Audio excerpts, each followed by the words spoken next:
ಬೀದರ್ ಜಿಲ್ಲೆಯು ಕರ್ನಾಟಕದಲ್ಲಿ ಉಳಿಯುವಲ್ಲಿ ಡಾಕ್ಟರ್ ಭೀಮಣ್ಣ ಖಂಡ್ರೆ ಅವರ ಕೊಡುಗೆ ಅಪಾರವಾಗಿದೆ ಎಂದು ಹಿರಿಯ ಸಾಹಿತಿ ಡಾಕ್ಟರ್ ಸೋಮನಾಥ್ ನುಚ್ಚ ಅಭಿಪ್ರಾಯಪಟ್ಟರು.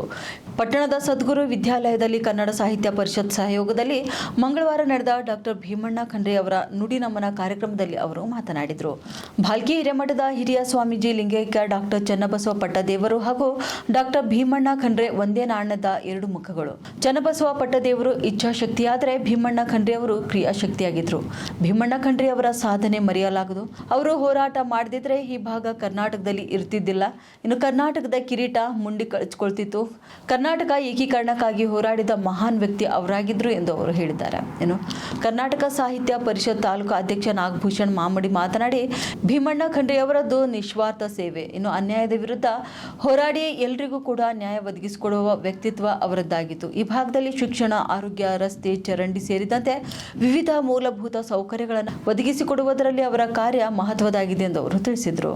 ಇನ್ನು ಹಿರಿಯ ಪತ್ರಕರ್ತ ವಿಜಯ್ ಕುಮಾರ್, ಕರ್ನಾಟಕ ಸಾಹಿತ್ಯ ಪರಿಷತ್ತು ನಗರ ಘಟಕದ ಅಧ್ಯಕ್ಷ ಸಂತೋಷ್ ಬಿಜಿ ಪಾಟೀಲ್ ಭೀಮಣ್ಣ ಖಂಡ್ರೆ ಅವರ ಒಡನಾಡಿನ ಬಗ್ಗೆ ಮಾತನಾಡಿದರು. ಸದ್ಗುರು ವಿದ್ಯಾಲಯ ಶಿಕ್ಷಣ ಸಂಸ್ಥೆಯ ಅಧ್ಯಕ್ಷ ಅಕ್ಷಯ್ ಕುಮಾರ್ ಮುದ್ದ ಅಧ್ಯಕ್ಷತೆ ವಹಿಸಿದರು. ಈ ಸಂದರ್ಭದಲ್ಲಿ ಪ್ರಮುಖರಾದ ವೀರಶೈವ ಮಹಾಸಭಾದ ಅಧ್ಯಕ್ಷ ಮಲ್ಲಿಕಾರ್ಜುನ್ ಹಲ್ಮಂಡ್ಗೆ, ಕರ್ನಾಟಕ ಸಾಹಿತ್ಯ ಪರಿಷತ್ತು ಉಪಾಧ್ಯಕ್ಷರಾದ ಕಾಶನಾಥ್ ಲದ್ದೆ, ಅಶೋಕ್ ಬಾವ್ಗೆ, ಕರ್ನಾಟಕ ಸಾಹಿತ್ಯ ಪರಿಷತ್ ರಾಜ್ಯ ಪರಿಷತ್ ಸದಸ್ಯ ಮಲ್ಲಮ್ಮ ಆರ್ ಪಾಟೀಲ್, ಶರಣ ಸಾಹಿತ್ಯ ಪರಿಷತ್ ಜಿಲ್ಲಾಧ್ಯಕ್ಷರಾದ ಪ್ರೊಫೆಸರ್ ಶಂಭುಲಿಂಗ ಕಾಮಣ್ಣ ಉಪಸ್ಥಿತರಿದ್ದರು. ಪೂಜ್ಯರನ್ನ ಗುರುತಿರ್ಲಾರ್ದವ್ರು ಯಾರು ಇಲ್ಲ. ಬರೀ ಬೀದರ್ ಜಿಲ್ಲೆ ಅಲ್ಲ, ಭಾಲ್ಕಿ ಅಲ್ಲ, ಇಡೀ ಕರ್ನಾಟಕ ಅಂದ್ರೆ ಭೀಮಣ್ಣ ಖಂಡ್ರೆ ಅವರು ನೆನೆಸ್ತಾರೆ. ಭಾಲ್ಕಿ ಅಂದ್ರೆ ಭೀಮಣ್ಣ ಖಂಡ್ರೆ, ಭೀಮಣ್ಣ ಖಂಡ್ರೆ ಅಂದ್ರೆ ಭಾಲ್ಕಿ ಅನ್ನುವಂಥ ಹೆಸರುವಾಸಿ ಆಗಿರ್ತಕ್ಕಂಥ ಶತಾಯುಷಿಗಳಾಗಿರ್ತಕ್ಕಂತಹ ಭೀಮಣ್ಣ ಖಂಡ್ರೆಜಿಯವರು ಇತ್ತೀಚೆಗೆ ನಿಧನರಾಗಿದ್ದಾರೆ. ಅವರ ನಿಧನದಿಂದ ಸಮಾಜಕ್ಕೆ, ರಾಜಕೀಯ ಕ್ಷೇತ್ರಕ್ಕೆ, ಶಿಕ್ಷಣ ಕ್ಷೇತ್ರಕ್ಕೆ ತುಂಬಲಾದಂಥ ನಷ್ಟ ಆಗಿದೆ.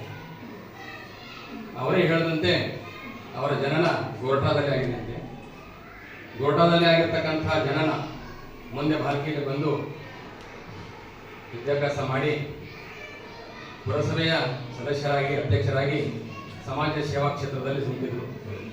ಅವರು 4 ಸಲ ಶಾಸಕರಾಗಿ ಆಯ್ಕೆಯಾಗಿದ್ದಾರೆ. ಅದರ ಜೊತೆಗೆ 2 ಸಲ ವಿಧಾನ ಪರಿಷತ್ ಸದಸ್ಯರಾಗಿ ಆಯ್ಕೆಯಾಗಿ ಅಪರೂಪವಾಗಿರ್ತಕ್ಕಂತಹ, ಅಷ್ಟೇ ನಿಷ್ಪಕ್ಷಪಾತವಾಗಿರ್ತಕ್ಕಂತಹ, ಒಳ್ಳೆಯ ಗುಣ ಹೊಂದಿರತಕ್ಕಂತಹ ಭೀಮಣ್ಣ ಖಂಡ್ರೆಜಿಯವರು ಸಮಾಜಕ್ಕೆ ಬಹಳಷ್ಟು ಅಪಾರವಾದಂಥ ಕೊಡುಗೆಯನ್ನು ಕೊಟ್ಟಿದ್ದಾರೆ. ಅವರ ಕೊಡುಗೆ ಏನೇನು ಕೊಟ್ಟಿದ್ದಾರೆ ಅಂತ ಅನ್ನೋದನ್ನ ನಮ್ಮ ಹಿರಿಯ ಸಾಹಿತಿಗಳಾಗಿರ್ತಕ್ಕಂತಹ ಪ್ರೊಫೆಸರ್ ಸೋಮನಾಥ್ ನುಚ್ಚ ಅವರು ಈಗಾಗಲೇ ಬಿಡಿಸಿ ಹೇಳಿದ್ದಾರೆ. ಅವರ ಬಗ್ಗೆ ಎಷ್ಟು ವರ್ಣನೆ ಮಾಡಿದ್ರು ಕಡಿಮೆ.